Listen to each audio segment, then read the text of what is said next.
Hi ನಮಸ್ತೆ ಸ್ನೇಹಿತರೆ, ಎಲ್ಲರೂ ಹೇಗಿದ್ದೀರಾ? ನಾನಂದು ಸಕ್ಕತ್ತಾಗಿದ್ದೀನಿ. ನೀವು ಚೆನ್ನಾಗಿರ್ಬೇಕಂತ ಮನಸ್ಫೂರ್ತಿ ಬೇಡ್ಕೊಂಡು ಸ್ನೇಹಿತರೆ, ಇವತ್ತು ನಾವು ಬಂದಿದ್ದೀವಿ ಮುಕ್ತಿನಾಗ ಟೆಂಪಲ್ಗೆ. ನೋಡಿ, ನೀವು ನೋಡ್ತಾ ಇದ್ದೀರಲ್ಲ, ಇದೇ ದೇವಸ್ಥಾನ ಮುಕ್ತಿನಾಗ ಟೆಂಪಲ್ಗೆ. ಬನ್ನಿ ಸರ್, ಇದ್ರ ಬಗ್ಗೆ ನಿಮಗೆ ಪೂರ್ತಿ ವಿವರಣ ನಾನು ನೀಡ್ತಾ ಹೋಗ್ತೀನಿ. ಬನ್ನಿ. ನಮಸ್ಕಾರ ಸ್ನೇಹಿತರೆ. ಈ ಮೊದಲು ಈ ಪ್ರದೇಶವನ್ನು ಜುಂಜಪ್ಪನ ಬಯಲು ಎಂದು ಕರೆಯಲಾಗುತ್ತಿತ್ತು ಸ್ನೇಹಿತರೆ.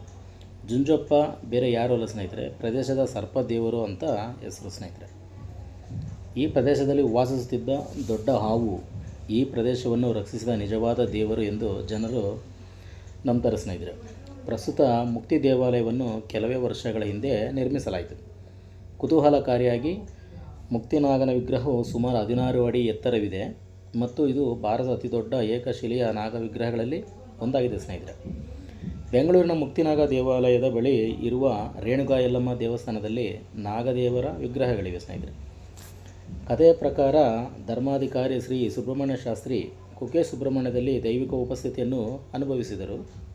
ಅದರ ನಂತರ ಅವರ ನಾಗದೇವರ ಒಂದು ನಿರ್ದಿಷ್ಟ ದೇವಾಲಯವನ್ನು ಹುಡುಕಲು ಪ್ರಾರಂಭಿಸಿದರು ಸ್ನೇಹಿತರೆ. ಸ್ವಲ್ಪ ಸಮಯದ ನಂತರ ಅವರು ಈ ಜುಂಜಪ್ಪನ ಬಯಲನ್ನು ನೋಡಿದರು ಮತ್ತು ಇದು ಪ್ರಮುಖ ಸ್ಥಳವೆಂದು ಅರಿತುಕೊಂಡರು. ಆದ್ದರಿಂದ ಇಲ್ಲಿ ಈ ದೇವಾಲಯವನ್ನು ನಿರ್ಮಿಸಲಾಗಿದೆ ಎಂದು ಹೇಳ್ತಾರೆ ಸ್ನೇಹಿತರೆ.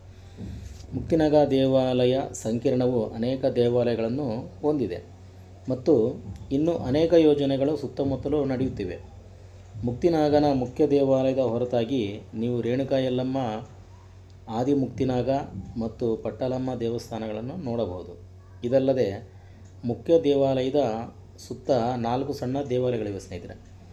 ಈ ದೇವಾಲಯಗಳನ್ನು ನರಸಿಂಹ, ಶಿವ, ಸಿದ್ಧಿವಿನಾಯಕ ಮತ್ತು ನೀಲಾಂಬಿಕೆ ದೇವರುಗಳಿಗೆ ಅರ್ಪಿಸಲಾಗಿದೆ ಸ್ನೇಹಿತರೆ. ಈ ಸ್ಥಳದ ಇನ್ನೊಂದು ಆಕರ್ಷಣೆ ಏನೆಂದರೆ ಭಕ್ತರು ಸ್ಥಾಪಿಸಿರುವ ಹಲವಾರು ನಾಗ ವಿಗ್ರಹಗಳಿರುವ ಸ್ಥಳವಿದೆ ಸ್ನೇಹಿತರೆ. ಹಾಗೂ ವಿಭಿನ್ನ ನಾಗ ಪ್ರತಿಮೆಗಳನ್ನು ನೀವು ಈ ಸ್ಥಳದಲ್ಲಿ ನೋಡಬಹುದು. ಮುಖ್ಯ ದೇವಾಲಯದಲ್ಲಿ ವಿಶೇಷ ಪೂಜೆಗಳನ್ನು ಅರ್ಪಿಸಬಹುದು. ಮಹಾಭಿಷೇಕ, ಸಪರಿವಾರ ಸೇವಾ, ಕ್ಷೀರಾಭಿಷೇಕ ಮತ್ತು ಸರ್ಪ ಸಂಸ್ಕಾರವನ್ನು ದೇವಾಲಯದಲ್ಲಿ ಮಾಡಬಹುದಾಗಿದೆ ಸ್ನೇಹಿತರೆ. ಸರ್ಪದೋಷ ಪರಿಹಾರ, ಸರ್ಪಶಾಪವನ್ನು ನಿವಾರಿಸಲು ದಿನನಿತ್ಯ ಪೂಜೆಗಳು, ನಾಗ ಪ್ರತಿಷ್ಠಾಪನೆ, ನಾಗ ವಿಗ್ರಹವನ್ನು ಸ್ಥಾಪಿಸುವುದು, ಆಶ್ಲೇಷ ಬಲಿ, ಪ್ರದೋಷ ಪೂಜೆ ಇತ್ಯಾದಿಗಳನ್ನು ಇಲ್ಲಿ ಮಾಡಬಹುದಾಗಿದೆ ಸ್ನೇಹಿತರೆ. ನಾವು ಕಾಣ್ಬೋದು. ಸಮಯ ನಾವು ನೋಡೋದಾದರೆ ಸ್ನೇಹಿತರೆ, ಮುಕ್ತಿನಾಗ ದೇವಸ್ಥಾನವು ವಾರದ ಎಲ್ಲ ದಿನಗಳಲ್ಲಿ ಬೆಳಗ್ಗೆ 7 ಗಂಟೆಯಿಂದ ಸಂಜೆ 7 ಗಂಟೆಯವರೆಗೂ ತೆರೆದಿರುತ್ತದೆ. ರಾತ್ರಿ ತಂಗಲು ಬಯಸುವ ಭಕ್ತರಿಗೆ ಈ ದೇವಾಲಯವು ವಸತಿ ಮತ್ತು ಆಹಾರ ಸೌಲಭ್ಯಗಳನ್ನು ಸಹ ಒದಗಿಸುತ್ತದೆ. ದೇವಾಲಯವು ಕೊಠಡಿಗಳು ಮತ್ತು ಊಟಕ್ಕಾಗಿ ನಾಮಮಾತ್ರ ಶುಲ್ಕವನ್ನು ವಿಧಿಸುತ್ತದೆ. ಇದನ್ನು ಮುಂಚಿತವಾಗಿ ಅಥವಾ ಸ್ಥಳದಲ್ಲೇ ಕಾಯ್ದಿರಿಸಬಹುದು. ಈ ದೇವಾಲಯವು ಸಂದರ್ಶಕರ ಅನುಕೂಲಕ್ಕಾಗಿ ಪಾರ್ಕಿಂಗ್ ಸ್ಥಳ, ಸ್ಮಾರಕ, ಅಂಗಡಿ ಮತ್ತು ಗ್ರಂಥಾಲಯವನ್ನು ಹೊಂದಿದೆ ಸ್ನೇಹಿತರೆ. ಸೇವೆಗಳು.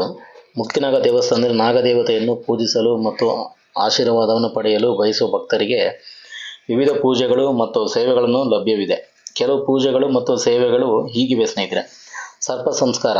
ಸರ್ಪ ಸಂಸ್ಕಾರವು ಮನುಷ್ಯನ ಹಿಂದಿನ ಅಥವಾ ಪ್ರಸ್ತುತ ಜನ್ಮದಲ್ಲಿ ಹಾವನ್ನು ಕೊಲ್ಲುವುದರಿಂದ ಅಥವಾ ಹಾನಿ ಮಾಡುವುದರಿಂದ ಉಂಟಾಗುವ ಸರ್ಪದೋಷವನ್ನು ತೆಗೆದುಹಾಕಲು 5 ದಿನಗಳ ಪೂಜೆಯನ್ನು ನಡೆಸಲಾಗುತ್ತದೆ ಸ್ನೇಹಿತರೆ.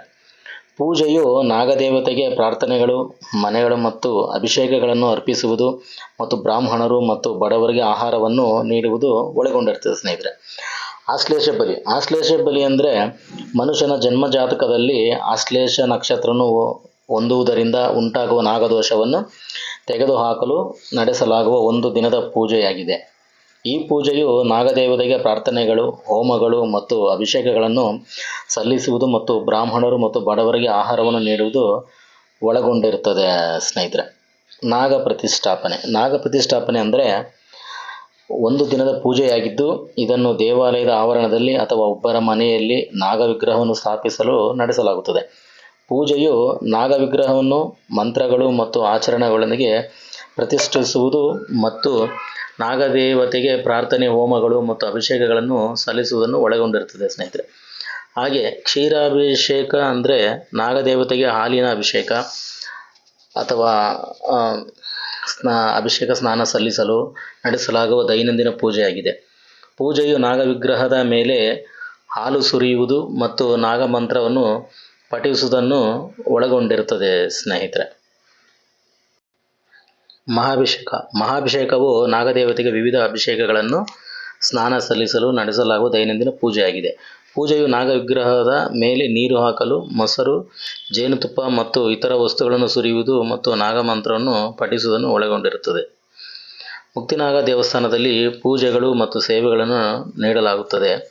ಭಕ್ತರು ನಾಗದೇವತೆಗೆ ತಮ್ಮದೇ ಆದ ಪೂಜೆಗಳು ಮತ್ತು ಅರ್ಪಣೆಗಳನ್ನು ಮಾಡಬಹುದು. ಉದಾಹರಣೆಗೆ ದೀಪಗಳನ್ನು ಬೆಳಗಿಸುವುದು ಮತ್ತು ಹೂವುಗಳು, ಹಣ್ಣುಗಳು, ತೆಂಗಿನಕಾಯಿಗಳು, ಮೊಟ್ಟೆಗಳು ಮತ್ತು ಬೆಳ್ಳಿ ಅಥವಾ ಚಿನ್ನದ ಹಾವಿನ ಆಭರಣಗಳನ್ನು ಅರ್ಪಿಸುವುದು. ಭಕ್ತರು ದೇವಾಲಯದಿಂದ ಪ್ರಸಾದ, ಪವಿತ್ರ ಆಹಾರ ಮತ್ತು ಪವಿತ್ರ ಬೂದಿ ಅನ್ನು ಸಹ ಪಡೆಯಬಹುದು ಸ್ನೇಹಿತರೆ. ಇದು ಗುಣಪಡಿಸುವ ಮತ್ತು ರಕ್ಷಣಾತ್ಮಕ ಶಕ್ತಿಯನ್ನು ಹೊಂದಿದೆ ಎಂದು ನಂಬಲಾಗಿದೆ ಸ್ನೇಹಿತರೆ. ಮುಕ್ತಿನಾಗ ದೇವಸ್ಥಾನವು ಬೆಂಗಳೂರಿನ ಪ್ರಸಿದ್ಧ ನಾಗ ದೇವಾಲಯಗಳಲ್ಲಿ ಒಂದಾಗಿದೆ. ಪುರಾಣದ ಪ್ರಕಾರ ಸುಬ್ರಹ್ಮಣ್ಯ ಸ್ವಾಮಿಯನ್ನು ಸರ್ಪಗಳ ಪ್ರಭು ಎಂದು ಹೇಳಲಾಗುತ್ತದೆ. ಮುಕ್ತಿನಾಗ ಕ್ಷೇತ್ರದ ಸುಬ್ರಹ್ಮಣ್ಯನೇ ಆರಾಧ್ಯ ದೈವವನ್ನಾಗಿ ಪೂಜಿಸಲಾಗುತ್ತದೆ. ಈ ಸ್ಥಳ ಬಂದ್ಬಿಟ್ಟು ಮುಕ್ತಿನಾಗ ದೇವಸ್ಥಾನವು ಮೈಸೂರು ರಸ್ತೆಯ ಬಳಿಯ ರಾಮಹಳ್ಳಿಯಲ್ಲಿದೆ ಸ್ನೇಹಿತರೆ. ಮೈಸೂರು ರಸ್ತೆಯ ಕೆಂಗೇರಿ ಕಡೆಯಿಂದ ಕುಂಬಳಗೂಡಿನ ರಾಜರಾಜೇಶ್ವರಿ ದಂತ ಕಾಲೇಜಿನ ಬಳಿ ಬಲಕ್ಕೆ ಹೋಗಿ ಮುಕ್ತಿನಾಗ ದೇವಸ್ಥಾನವನ್ನು ತಲುಪಲು ಸುಮಾರು 6 ಕಿಲೋಮೀಟರ್ವರೆಗೂ ಪ್ರಯಾಣಿಸಬೇಕು. ಕೆಂಗೇರಿಯನ್ನು ಹಾದು ಹೋದ ನಂತರ ದೊಡ್ಡ ಆಲದ ಮರಕ್ಕೆ ಹೋಗುವ ದಾರಿಯಲ್ಲಿ ಹೋಗಬಹುದು. ಅಥವಾ ಮುಕ್ತಿನಾಗ ದೇವಸ್ಥಾನವು ಬೆಂಗಳೂರು ಬಸ್ ನಿಲ್ದಾಣದಿಂದ 18 ಕಿಲೋಮೀಟರ್ ದೂರದಲ್ಲಿರುವ ರಾಮಹಳ್ಳಿಯಲ್ಲಿ ಇದೆ. ರಾಮಹಳ್ಳಿ ಬಸ್ ನಿಲ್ದಾಣದಿಂದ 1 ಕಿಲೋಮೀಟರ್ ದೂರ ಮುಕ್ತಿನಾಗ ದೇವಸ್ಥಾನ ಇರುವ ಸ್ಥಳ. ಬೆಂಗಳೂರು ಮುಕ್ತಿನಾಗ ದೇವಸ್ಥಾನವು ಮುಖ್ಯ ದೇವಾಲಯದ ಸುತ್ತಲೂ ಸಣ್ಣ ಸಣ್ಣ ದೇವಾಲಯಗಳಿವೆ ಸ್ನೇಹಿತರೆ. ಈ ವಿಡಿಯೋ ನಿಮಗೆ ಇಷ್ಟ ಆದರೆ ದಯವಿಟ್ಟು ಲೈಕ್ ಮಾಡಿ, ಶೇರ್ ಮಾಡಿ, ಸಬ್ಸ್ಕ್ರೈಬ್ ಮಾಡಿ ಸ್ನೇಹಿತರೆ. ನೀವು ಸಪೋರ್ಟ್ ಮಾಡೋದ್ರಿಂದ ನಾವು ಈ ಥರ ಎಷ್ಟೋ ಚಾರಿತ್ರಾತ್ಮಕ ದೇವಸ್ಥಾನಗಳನ್ನ ನಿಮಗೆ ತೋರಿಸೋಕ್ಕೆ ಇಷ್ಟಪಡ್ತೀನಿ ಸ್ನೇಹಿತರೆ. ಜೈ ಹಿಂದ್, ಜೈ ಕರ್ನಾಟಕ ಮಾತೆ, ಒಂದೇ ಮಾತರಂ.